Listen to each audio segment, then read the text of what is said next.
Welcome to operating system class. Today we are going to see what is operating system and what are the different functions of operating system. A modern computer consists of various parts like processors, main memory, secondary memory, printers, keyboard, mouse, display devices, network interfaces and various I/O devices. So computer is a complex system. If every programmer had to understand how all these things work in detail, then it is going to be difficult for a programmer to write a code. So when you write a C++ code, you are not aware of underlying hardware, right? We are writing a code and computer takes care of all other things. So managing all these things like components and using them optimally is an exceedingly challenging job.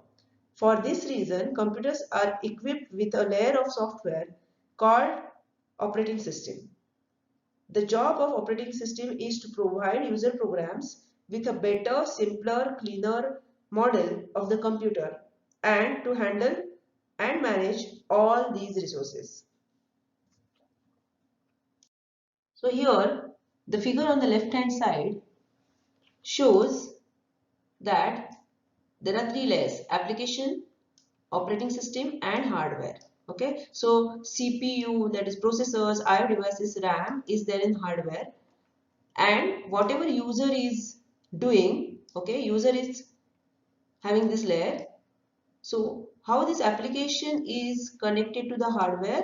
It is connected through the operating system, right? So operating system is a middleware which helps the applications or the users to communicate with hardware. Okay, so it's the software, the system software works as this works as a interface between user and hardware.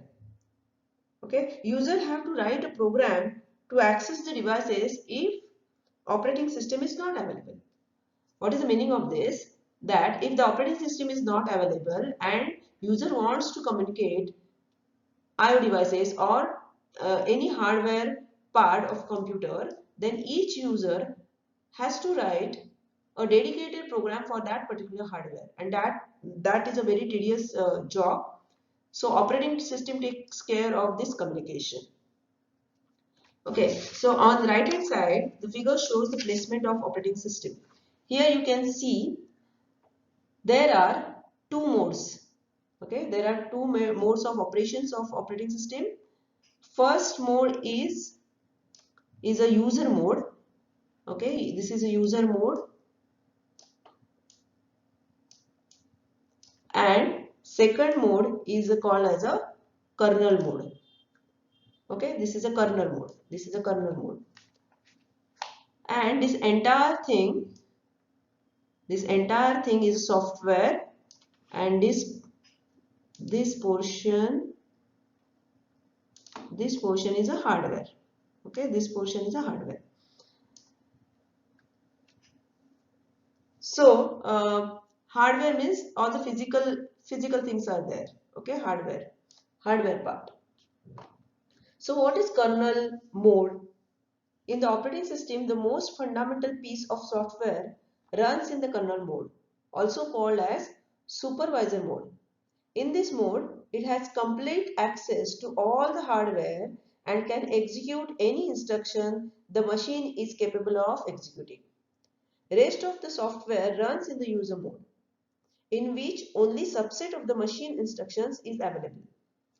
The instructions that affect control of the machine or IO devices are forbidden to user mode programs. Now we'll see different functions of operating system. First thing is operating system provides abstraction. Now what is the abstraction? What is an abstraction? For example, if you are giving a print command, okay, you go to file if you want to print a Word document. So what you'll do, you go in file menu, then select print option and then click on print, and your document is getting printed on a printer. So when you click on print, what happens inside you are not aware of. Okay, so that is called as abstraction. You are unaware of the details which are going on in the computer, right? So an abstraction is a software that hides lower level details and provides a set of higher level functions. An operating system transforms the physical world of devices, instructions, memory, and time into virtual world that is the result of abstractions built by the operating system. So there are 5 basic functions of operating systems. We are going to see those functions: process management, storage management, resource management, memory management, and security. Now, who is managing all these things? Who is the manager here? Operating system is a manager. Okay, so first is process management. There are multiple processes running in the computer. So how to execute all the processes? Okay, because CPU is only one. So at a time, CPU can process one process. So proper utilization of CPU should be done. That is done with the help of CPU scheduling. Now what is this CPU scheduling, memory management? Everything you will learn in unit number 3 in detail. Okay, so here you just try to understand there are multiple processes in the computer and only one processor. At a particular time, only one process can be run, we can execute or we can run in CPU.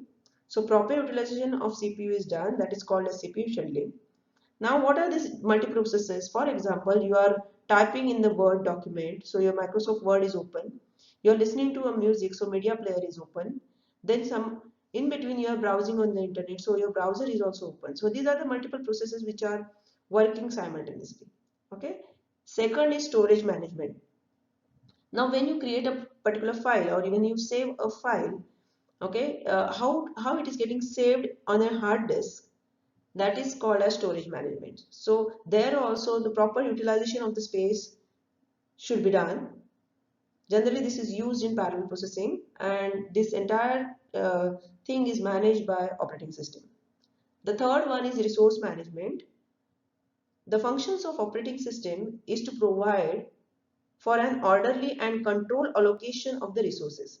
Now what is the meaning of this? What are the resources? There can be hardware resources or software resources like processors, memories, then keyboard, mouse, IO devices, right?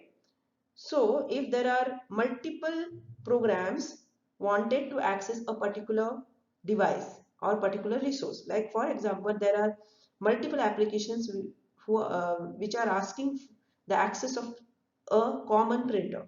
So whom to give the access, that is decided by the operating system. So here the printer is a resource, right? So how to allocate that resource and to whom to allocate that resource is decided by the operating system. So multiple users when wants to access the same resource, okay, then operating system has few methods or technique or strategies to allocate that resource to a particular program, okay, so that the proper utilization of the resources is done. The fourth is memory management. Now here the memory means main memory, also known as RAM.